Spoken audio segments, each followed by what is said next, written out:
Bonsoir à tous, vendredi 1er mars, il est 18 h. Très heureuse de vous retrouver sur le plateau d'Accès Direct pour une petite heure d'actu et de rencontres. Nous parlerons mobilité ce soir avec Jean-Bernard Lemoine, le président de l'association savoyarde des usagers du rail. Nous reviendrons avec lui sur le Léman Express. L'association s'inquiète des conditions de mise en service du RER Franco-Valdo-Genevois du côté du bassin annécien.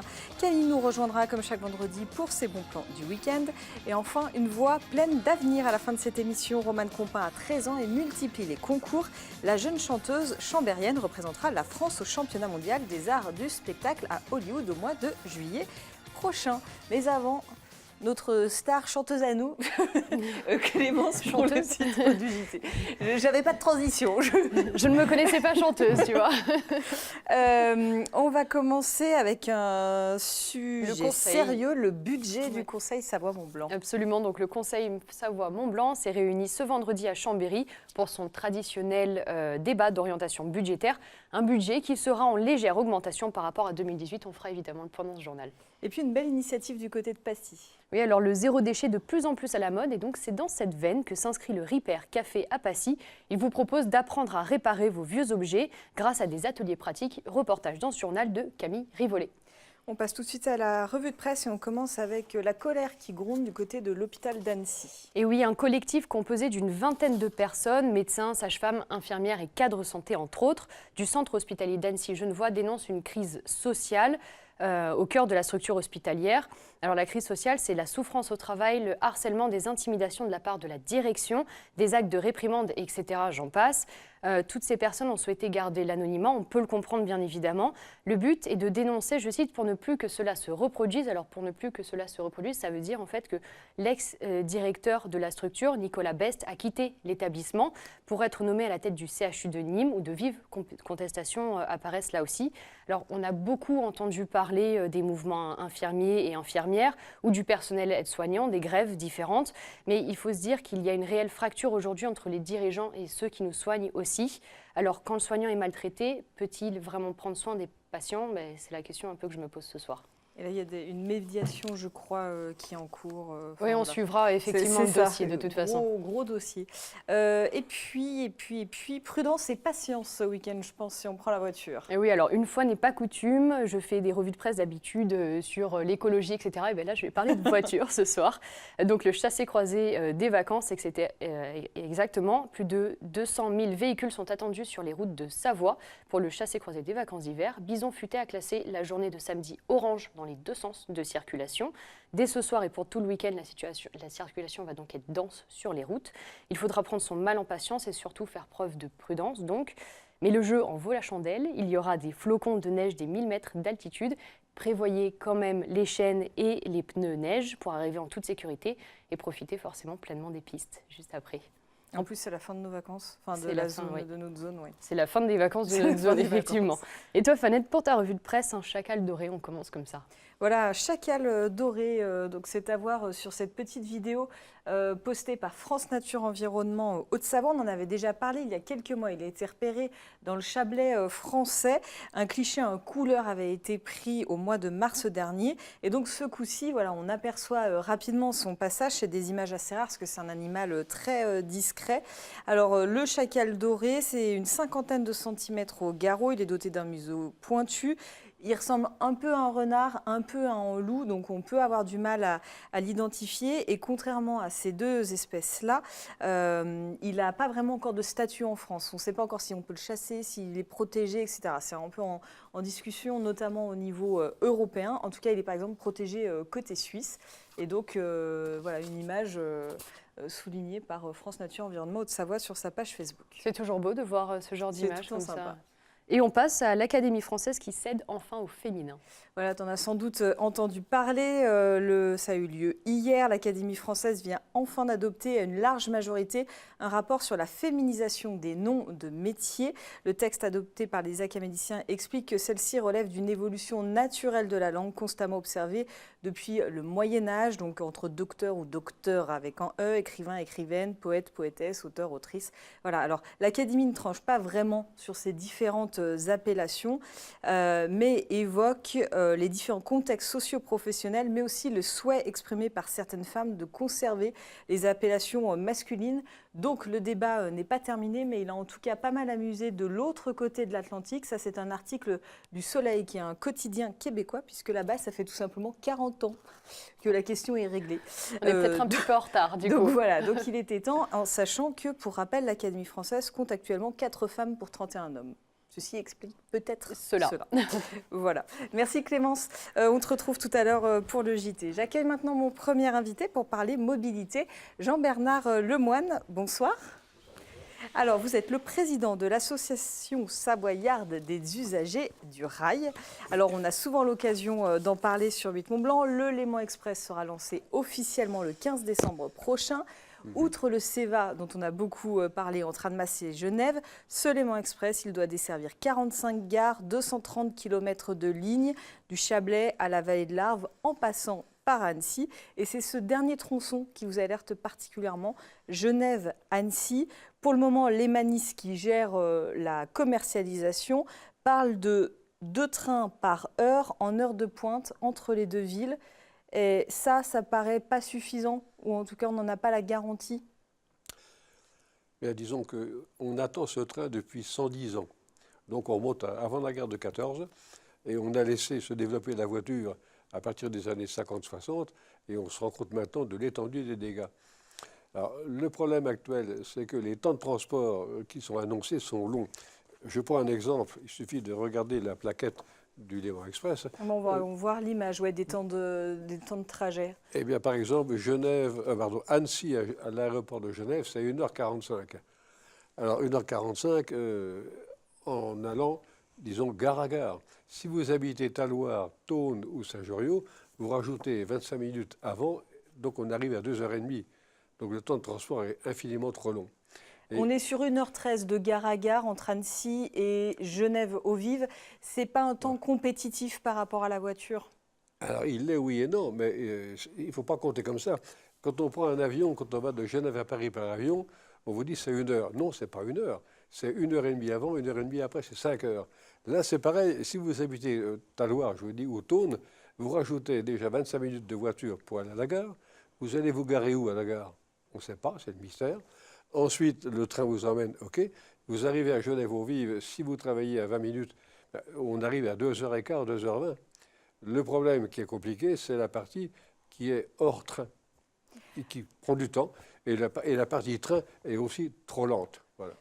Pour Annecy, le cœur, disons, ferroviaire, il serait plutôt du côté de la gare de Pringy, où on parle de la construction d'un grand parking relais, etc. Ça, pareil, pour le moment, on a peu d'informations, finalement, sur ce qui va vraiment être fait. Personne n'en a. Nous, on essaie de savoir quels sont les horaires. On ne sait pas très bien encore, et on est en mars. C'est-à-dire qu'il faut que dans 6 mois, tout soit réglé. On se pose des questions. Actuellement, on ne peut pas aller à la gare d'Annecy le matin pour prendre un train à 6 heures. Il n'y a pas de transport en commun. Alors, comment fait-on? C'est le mystère.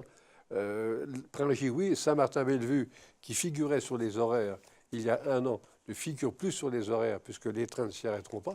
C'est bien dommage. C'était un point d'attrait pour toute la partie nord d'Annecy, en fait, et ça aurait soulagé Pringy.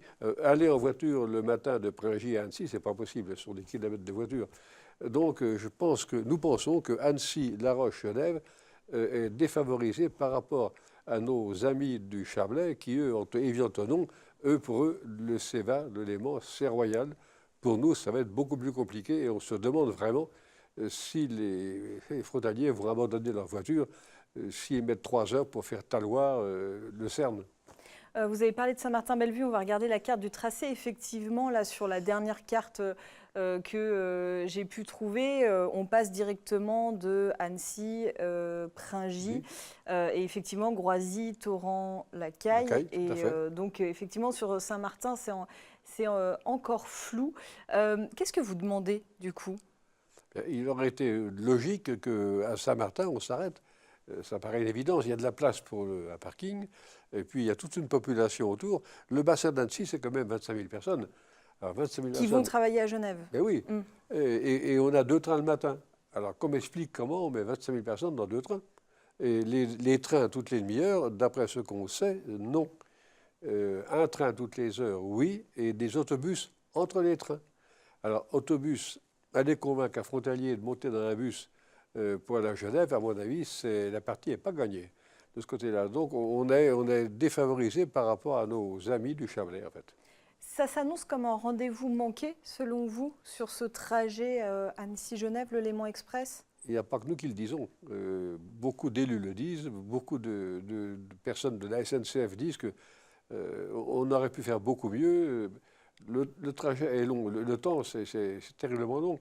Je dis, pour aller de Talois au CERN ou bien aux Nations Unies, ça va être du 2h30 en porte-à-porte. Donc, comment convaincre des frontaliers qui roulent en Porsche ou en Mercedes de passer 2h30? Alors, tous les frontaliers ne roulent pas en Porsche et Mercedes. Effectivement, c'est vrai. Tous.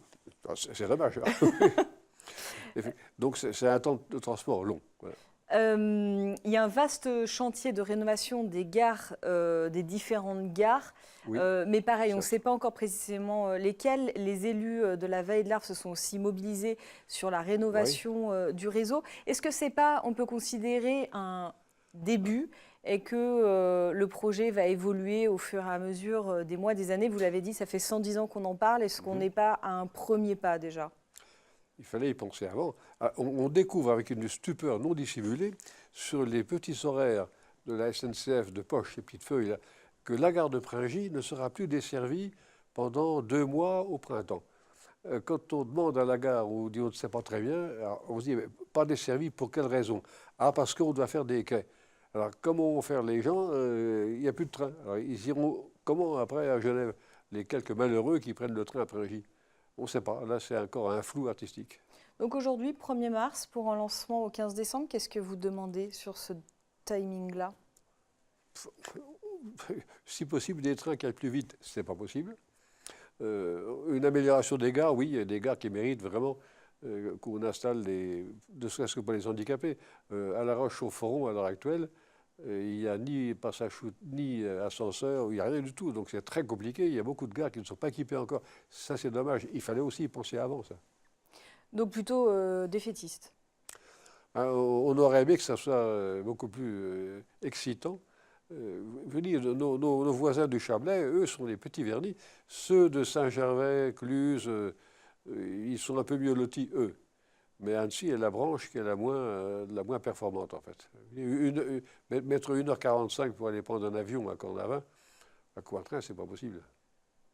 Donc affaire à suivre sur les prochains mois, voir comment ça peut évoluer. Oui. Et nous qui sommes des fanatiques du train, on est passionnés, on adore les trains. On se dit, mais non, la pétard, si on veut attirer la clientèle, imaginez que des frontaliers habitent à Ugine, et il y en a, à Faberge. Ugine, à Annecy, gare d'Annecy, c'est une demi-heure pratiquement. Vous rajoutez 1h30 de train. Et puis encore à l'autre bout. Donc c'est très, très compliqué, en fait. Donc encore beaucoup de questions. Merci beaucoup. Questions. Merci d'être venu sur le plateau d'Accès Direct. Je vous laisse rejoindre la régie. On va se diriger en douceur vers le week-end avec notre rendez-vous du vendredi. Camille me rejoint pour son agenda avec encore, j'en suis sûre, plein de belles idées. Et alors, un événement, on peut le dire, il n'y a pas de sport dans... T'as pas J'allais envie. le dire. Pas envie de l'envie ce sport, week-end. là, non. Ça tombe bien, il fait pas beau. Voilà, je pense que la météo joue beaucoup. Et donc, on va commencer avec un festival du côté de Chambéry. Oui, avec le festival Les Nuits de la Roulotte. Comme tu le dis, c'est en Savoie, à Chambéry, plus précisément au Carré Curial. Ça a commencé aujourd'hui et ça continue jusqu'au 9 mars. Au programme, donc théâtre, cinéma, cirque, danse, le tout en musique. C'est vraiment la musique qui va vraiment contrôler, on va dire, tout le reste de l'événement. L'idée, c'est de partager des valeurs de solidarité et d'échange. J'ai noté 2-3 temps forts. Par exemple, ce dimanche 3 mars, on a un ciné-concert de court-métrage d'animation chinois. Samedi 2, donc demain, et samedi prochain, le 9 mars, il y aura des ateliers jonglage, sérigraphie et zéro déchet. Et samedi 9 mars, de 14h à 17h, vous pourrez apprendre à danser, à faire de la danse tzigane. Donc voilà, c'est quelques temps forts, mais évidemment, il y a plein de choses à faire. Au niveau des tarifs, on est sur des prix libres. Alors attention, ça veut dire que ce n'est pas gratuit, mais que c'est, puisqu'il faut quand même faire vivre le festival, hein, c'est le but. Mais voilà, il y a plusieurs fourchettes de prix. Et après, on participe selon nos moyens, selon ce qu'on a envie de donner, ce qu'on peut donner. Voilà. Et puis, vous pouvez retrouver un petit peu plus d'informations sur le site lesnuitsdelaroulotte.com. Ensuite, je te donne un mot-clé, saperlipopette. Voilà. Alors, c'est un événement qui se passe dans les bibliothèques de Chambéry, toujours. Ça se passe du 2 au 13 mars. C'est vraiment une grande programmation dédiée au jeune public. Le thème choisi cette année, encore une fois ici, c'est la musique. Donc, on a des contes en chansons, des spectacles musicaux, des ateliers de danse parents-enfants. C'est la toute première édition de ce festival. Je pense que ça va continuer. En tout cas, c'est les infos que j'ai pu trouver sur le site lebouquetdesbibliothèques.fr. Donc, l'idée, c'est que ça se perpétue. Il y a une nouvelle thématique chaque année, donc pour donner aux jeunes publics envie de fréquenter de nouveau les bibliothèques, parce qu'on a un petit peu l'impression que ça se perd. Et pourtant, c'est plein de trésors. Voilà, pour vraiment continuer à fréquenter ces lieux, découvrir, imaginer, lire. Voilà. Donc plein de petites choses sympas à faire entre le 2 et le 13 mars. Toutes les animations sont gratuites, mais attention, il faut parfois s'inscrire, puisqu'il y a un certain nombre de places, ce n'est pas infini, donc voilà. Il faut s'inscrire. On reste en Savoie avec un rendez-vous particulier du côté du musée Fort. Oui, qui m'a conquis moi, mais qui a aussi conquis plusieurs de nos journalistes de la rédaction qui sont allés tester. Donc voilà, cet escape game au musée Fort. Reportage ce soir dans le JT de Clémence Roaldès et Florian Brenin. Le principe, donc c'est un escape game, c'est on est enfermé dans un lieu, il faut trouver tout simplement le moyen de sortir, souvent résoudre une énigme pour pouvoir être libéré. Cette fois-ci, on va suivre l'histoire de Mathias Solière. Donc, c'est un riche héritier et amateur d'art qui a consacré sa vie à étudier les créations du célèbre sculpteur Auguste Rodin. Et puis, il y a un super teaser qui a été fait. Donc, pour en savoir un petit peu plus sur l'histoire, je t'invite, Fanette, à le regarder. Enfin, on a bon espoir. Après des années de recherche sur l'illustre artiste, sa passion devint une obsession. Il se mit à arpenter les couloirs du musée la nuit et s'y enferma tout le jour. Isolé dans cette folie dévastatrice, l'esprit hanté par les œuvres du grand maître, il finit par trouver la mort dans d'étranges circonstances, laissant derrière lui un mystérieux coffre. Encore aujourd'hui, personne n'a réussi à trouver la combinaison qui dévoilera son contenu. Et tous ceux qui tentèrent de résoudre ce mystère furent frappés par la même malédiction. Parcourez le musée Fort à la recherche d'indices, voyagez à travers le temps et résolvez cette ultime énigme. Voilà, donc ça donne envie. Il faut donc retrouver ce coffre et puis réussir à résoudre l'énigme. Clémence et Florian qui y sont allés pour nous ont réussi apparemment. Donc voilà, c'est un escape game qui se veut aussi ouvert à tous. L'idée c'est que les enfants aussi puissent participer. Donc voilà. Les tarifs, c'est que c'est 5 € pour les adultes, 3 € pour les tarifs réduits et gratuits pour les moins de 18 ans. Et voilà, c'est une belle façon aussi de redorer un peu l'image qu'on a un peu poussiéreuse des musées. Ça donne une bonne idée de sortie de week-end puisqu'il ne va pas faire très très beau. Et puis je vous invite à rester tout à l'heure pour le JT puisqu'il y a un très chouette reportage qu'ils nous ont préparé. Ensuite on part à Ferney-Voltaire pour un joli rendez-vous. Un joli rendez-vous, le festival du film vert. Ça se passe donc du 6 au 10 mars à Ferney-Voltaire. J'ai pris un petit peu d'avance. C'est la 14e édition en Suisse romande et ça se passe depuis 2012 au cinéma Voltaire, justement, à Ferney-Voltaire. Il y a une douzaine de documentaires et de films avec pour thèmes principaux l'écologie et la transition au niveau local. On parle donc des problématiques de l'eau, de la forêt, des catastrophes naturelles, des constats qui sont assez sombres, mais toujours porteurs d'un message positif. On n'est pas là pour donner envie aux gens de s'enfermer dans sa grotte. L'idée, c'est vraiment de trouver des solutions ensemble. À chaque fin de séance, il y a un spécialiste pour débattre et approfondir sur les thèmes qui ont été abordés dans les documentaires. Il y a également une matinale pour les jeunes spectateurs pour sensibiliser au plus tôt et pour expliquer. Et au niveau des tarifs, c'est 9 € pour les adultes, 7 € pour les moins de 18 ans et 12 € pour la soirée, sachant qu'il y a 2 films qui sont projetés par soirée. Donc ça vaut le coup. Et puis, il y a plus d'informations sur le site festivaldufilmevert.fr. Du théâtre ensuite. Du théâtre, jeudi 7 mars à 20h30, ça se passe au Pôle à Albi-sur-Chéran. Donc cette fois-ci, un spectacle de théâtre conté en musique. En fait, je pense que mon thème de cet agenda, c'est vraiment la musique. Ça tombe bien, après on reste en musique. Voilà. Par la compagnie de la langue pendue. Donc Rachid et Nicolas racontent l'épopée d'individus en péril, d'exilés qui fuient dans l'espoir de vivre mieux ailleurs. C'est un spectacle d'1h10 qui redonne la voix à ceux qu'on n'entend pas et qui nous pousse un peu à ouvrir les yeux sur ce sujet d'actualité qui est vraiment d'actualité en ce moment. Au niveau des tarifs, comptez 15 € pour un adulte, 11 € pour les moins de 26 ans et 7,50 € pour les moins de 12 ans. Vous pouvez retrouver directement des billets sur place 45 minutes avant la représentation ou sinon aller au pôle un petit peu avant l'événement. Et donc, je le rappelle, c'est le jeudi 7 mars à 20h30 au pôle à Albi-sur-Chéran. Et puis on termine avec une troc party. Je sais que tu aimes bien. Oui, et en plus je ne serai pas là pour y assister, mais c'est jeudi 7 mars de 18h30 à 22h. Ça se passe à l'écrevisse à Mété, donc vraiment le système de troc. L'idée, c'est pas un vide dressing, c'est pas de vendre, mais c'est d'échanger nos vêtements. Donc chacun vient avec quelques vêtements et repart avec d'autres.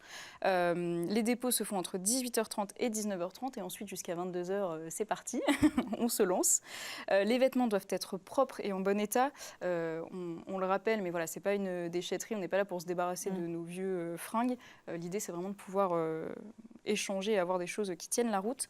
Il y aura également un atelier sérigraphie textile, un stand photo pour par exemple des pièces que cette fois-ci on souhaiterait vendre mais qu'on n'a pas forcément le temps de mettre en valeur pour les revendre sur des sites de revente et de quoi grignoter et boire. L'inscription est obligatoire, il y a un lien sur la page Facebook de l'événement qui est Zéro Déchet Annecy et au niveau des tarifs, la participation est libre à la soirée et voilà, on peut adhérer également à l'association de l'écrevisse si on le souhaite.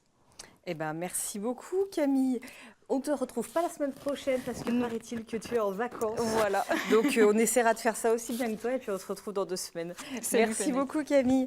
De la musique pour aller jusqu'au JT, je reçois la jeune Romane Compin. Bonjour.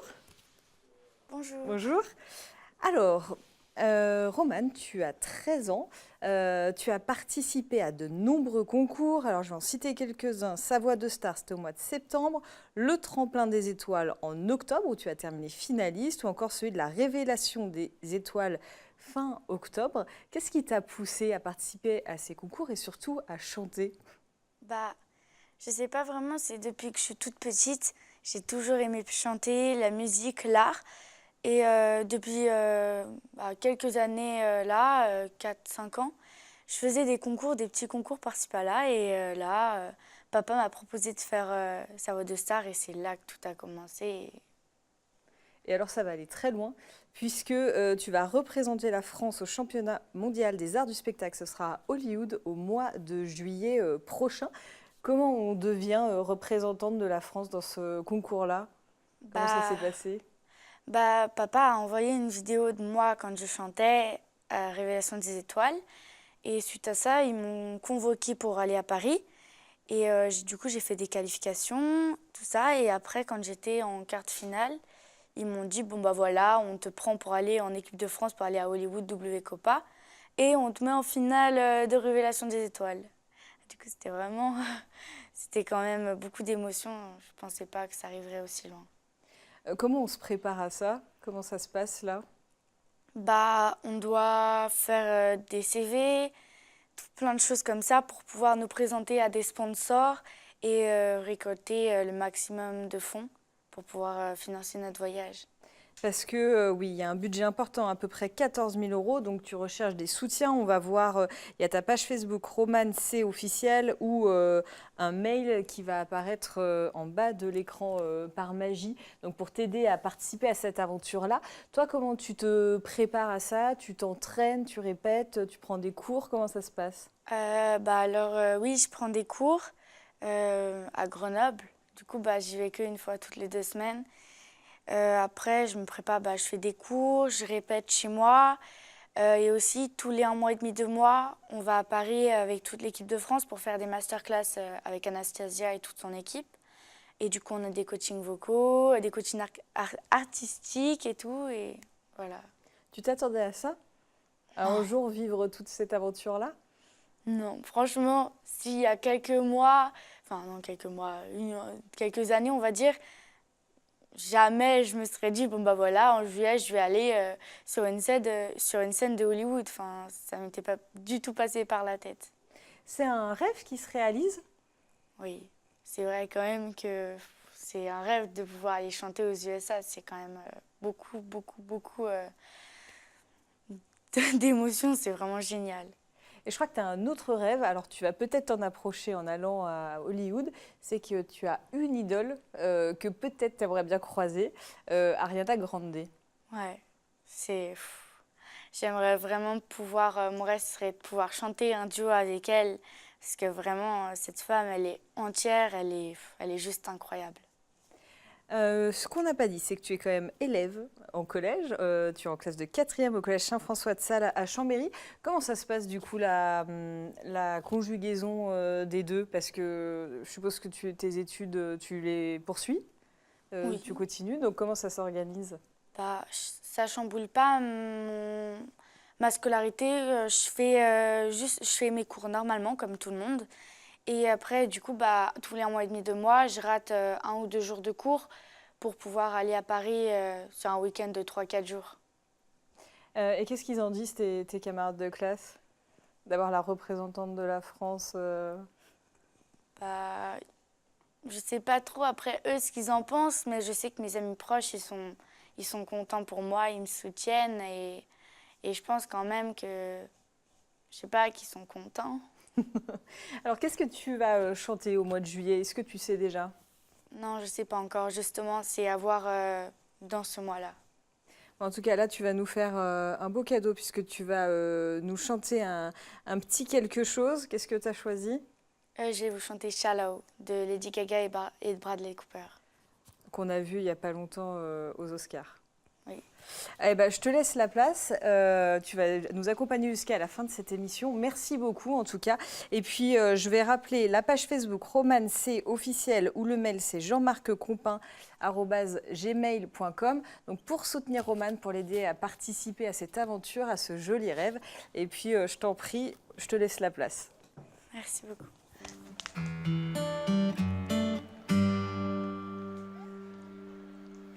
Tell me something, boy. And the tired trying to fill that void. Or do you need more? And a talk keeping it so hardcore. I'm falling. In all the good times I find myself longing for change. And in the bad times I fear myself. I'm on the deep end waters I dive in. I never meet the ground. Crawled on the surface, we're digging hardest. We're far from the shore.